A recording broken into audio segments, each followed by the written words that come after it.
Once upon a time in the small village of Kigoma, lived a man who was known not for his laughter, but for the somber craft he had chosen. Coffin making.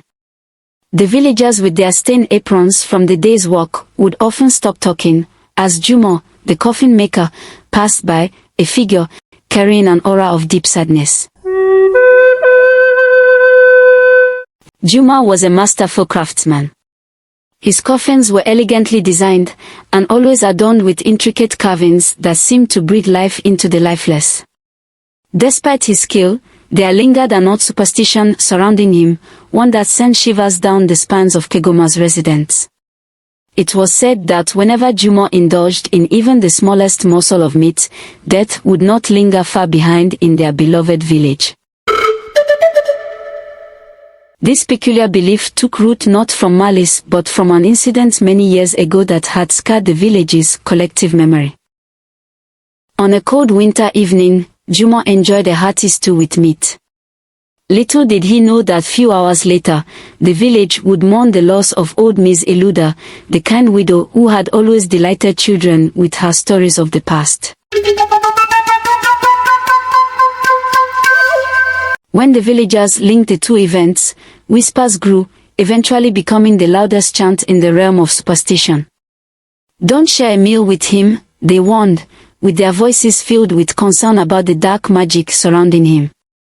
Juma, troubled and fearful, avoided meat, haunted by guilt and fear.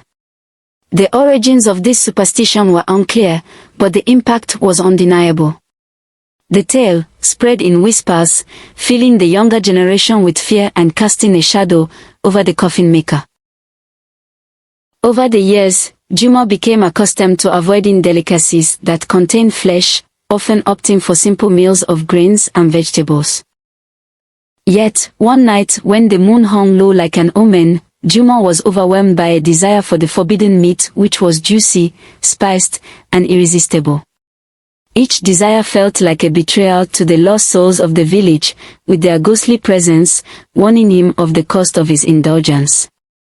The villagers often treated Juma with a strange mixture of kindness and apprehension.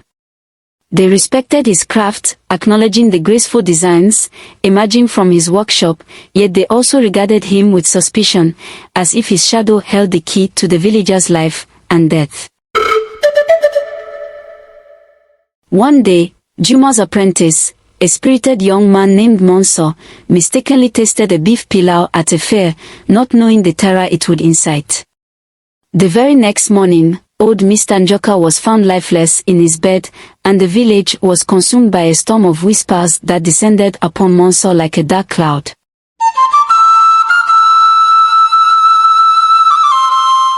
The villagers gathered in the village square, murmuring about the uncanny coincidence. "It was the beef pilau, I tell you," they decreed, casting sidelong glances at the young apprentice. "It was a sign. That boy has surely brought Juma's curse upon us." Monso, shivering with fear, fled to the workshop, where Juma was diligently crafting a new coffin. "What have I done, master? They all blame me for it." Juma sighed, his heart aching for the young apprentice. "It is not your fault, Monso. The beliefs of this village can twist truths until they resemble nightmares. Do not let their fear consume you." A curious young woman from the village, Mira, often wandered by the workshop. Her inquisitive nature drew her to Juma's graceful designs, but she was equally enticed by the superstitions attributed to him. She had grown fond of Monso, and felt a compelling urge to understand the truth behind the tales. One crisp afternoon, she approached Juma with a nervous determination.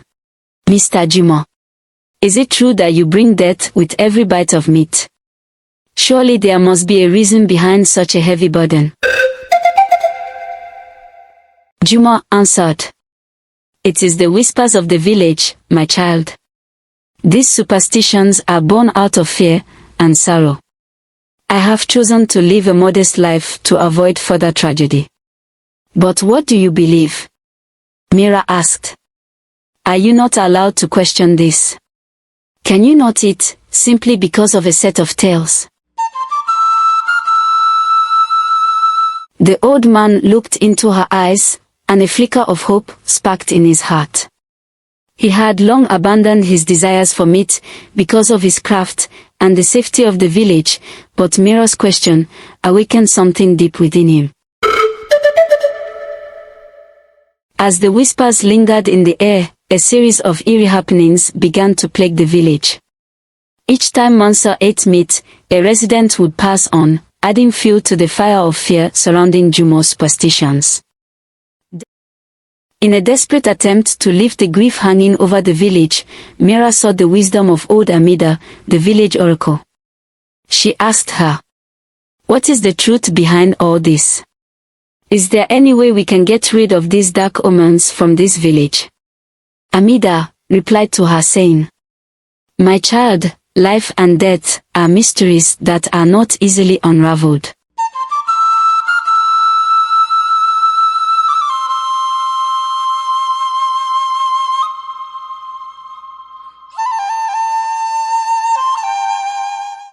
The villagers have woven a tale to guard their hearts against loss. What they fear, they must face." Yet, even as the wise woman spoke, Juma made a decision that would change everything. He would confront the villagers, reveal the burdens he had carried, and challenge the narrative they had woven around him. The evening of the harvest festival passed, and the aroma of roasted meats filled the air. The villagers danced and laughed, with their spirits lifted momentarily from the weight of mortality. Juma stood apart, because his heart was heavy with the decisions he made in solitude. Mira watched him from a distance, with her determination growing. She said to Juma, "Tonight, you should join them. Face your fears, and don't be intimidated. It is time for this village to see you as human, not as a herald of death."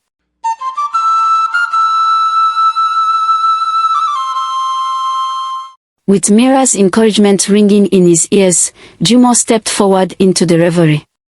The villagers noticed him, but in that moment of silence, a small voice called out, "Let him eat." Mira shouted, "How can we judge a man for his desires? Do we not all long to feast and celebrate life?"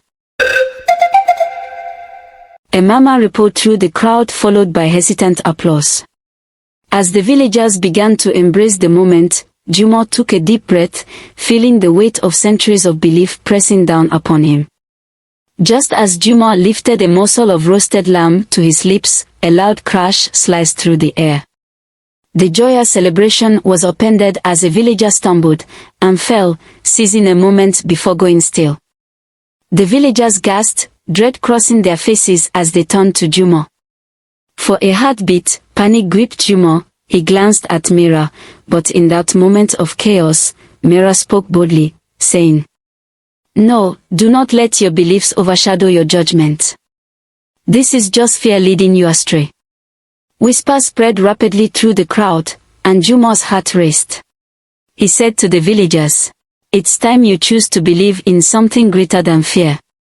We are not condemned by our desires, we are alive, and death is a part of life." A stillness fell over Kigoma, shadows of uncertainty revealing glimmers of truth as each villager glanced into their hearts, wrestling with their fears.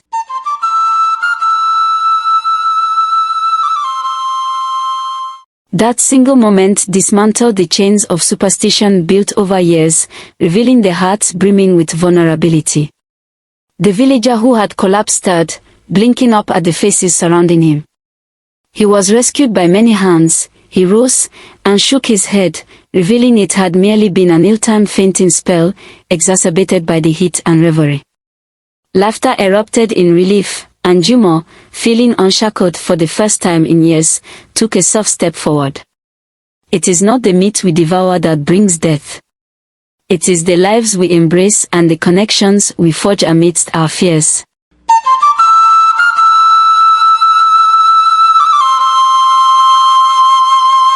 From that night on, as the villagers broke bread together, the walls of ignorance began to crumble. The fabric of the community grew stronger, woven together by the shared truth that life includes both beauty and loss. The next few days, Juma found himself welcomed into homes, sharing meals, and stories that had once danced out of reach. The villagers who had glanced at him with unease now regarded him as one of their own, no longer a figure shrouded in darkness but a link to the very core of life. Mira continued to visit the workshop, her vibrant spirit infusing joy into every corner. As the seasons cycled through, she often worked alongside Juma, learning the delicate art of coffin crafting, becoming more than an apprentice. The heart of a new era blossomed within Kigoma. As for Juma, he learned to appreciate both meat and vegetables, embracing every flavor life offered without the weight of shadows upon his shoulders.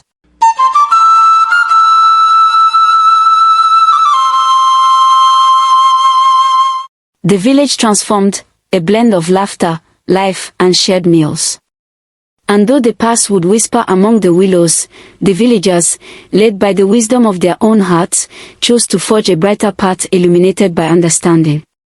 In a village where superstitions had once ruled, the coffin maker who forbids meats became a symbol of hope. A testament that life, once embraced, carries with it the rhythm of both sorrow and joy.